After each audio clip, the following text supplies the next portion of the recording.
Nous observons combien la communication est critique pour le bon fonctionnement d'une équipe, tant pour l'équipe en soi que pour la sécurité et la satisfaction du patient. Plusieurs raisons peuvent être la cause de difficultés internes au sein d'une équipe. L'arrogance, l'avarice, la malhonnêteté, le manque de confiance, le jugement des autres et la négligence sont tous des facteurs pouvant créer un dysfonctionnement et des tensions au sein de l'équipe. Parfois, l'agressivité envers les autres individus est un comportement acquis depuis l'enfance. And you're just so stupid. Nobody likes you. I'm not stupid. Yes, you are. Sarah is my friend. She hates you. So stay away from her. Look at you. Why don't you just get out of here before I punch you in the face? But Sarah said she was my friend. I'm not trying to... Whiner. Do you know how you sound? Worse than ridiculous. You know, that's why no one told you about pub night. Why are you... Things were so great until you came along. You ruined everything. It would take this much to get you fired.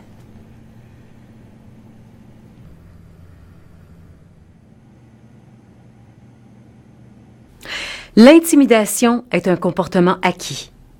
Les enfants qui intimident les autres peuvent éventuellement devenir des adultes dominateurs et abusifs. L'intimidateur de la cour d'école est tout aussi néfaste que l'intimidateur en milieu de travail. Très souvent, ceux ayant vécu de l'intimidation deviendront soit renfermés ou anxieux, ou seront portés à devenir eux-mêmes intimidateurs.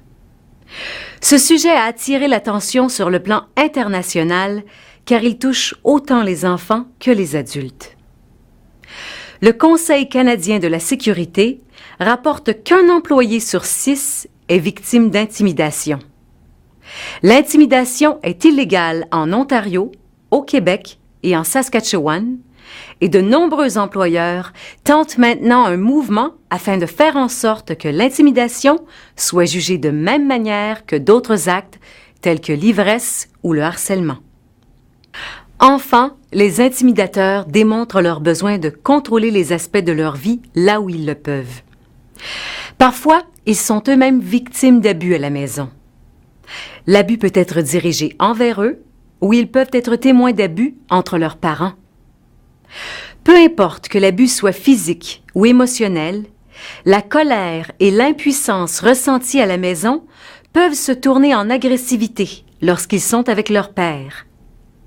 Voir l'effet de leur pouvoir sur les autres les fait se sentir mieux dans leur peau, ne serait-ce que pour un moment. Ils se sentent en contrôle et créent un faux sentiment d'appartenance lorsque les autres enfants, ayant trop peur de leur résister et d'en être victimes, se joignent à eux. Afin de montrer leur support à l'intimidateur, ceux-ci iront même jusqu'à harceler les autres enfants à leur tour par instinct de survie. Mieux vaut être le bourreau que la victime. Parfois, ce sont des enfants aux prises avec des déficiences physiques ou mentales qui sont les victimes, parce qu'ils sont différents. La vérité en est la même pour les minorités visibles et les groupes religieux, car la différence est plus évidente. La race et le mode de vie peuvent contribuer à devenir une cible. Les enfants ayant des parents de même sexe ou des parents avec un handicap apparent peuvent aussi être visés. Aaron Schatt, professeur à McMaster, décrit le comportement d'intimidation chez l'adulte comme ceci. Insultes répétées, commentaires sarcastiques, ricanement ou sourire narquois lorsque quelqu'un parle, propagation de rumeurs, mépris ou exclusion d'autrui. D'autres bons exemples de comportements seraient abus physiques ou menaces d'abus, intimidation, omettre de l'information pertinente ou donner délibérément de fausses informations, critique constante, punition injustifiée ou non méritée, miner ou entraver délibérément le travail d'une personne. Il existe plusieurs théories expliquant pourquoi les enfants intimident les autres. Nombreux sont les facteurs complexes qui contribuent au cycle de l'intimidation. Bien que nous n'utilisons pas le terme intimidateur chez l'adulte, des mots comme autoritaire, méchant, agressif, arrogant, sournois ou arriviste sont quelques exemples de qualificatifs et de signes avant-coureurs indiquant un comportement potentiel d'intimidation. La communication est un facteur essentiel à la stabilité et à la santé d'une équipe de travail.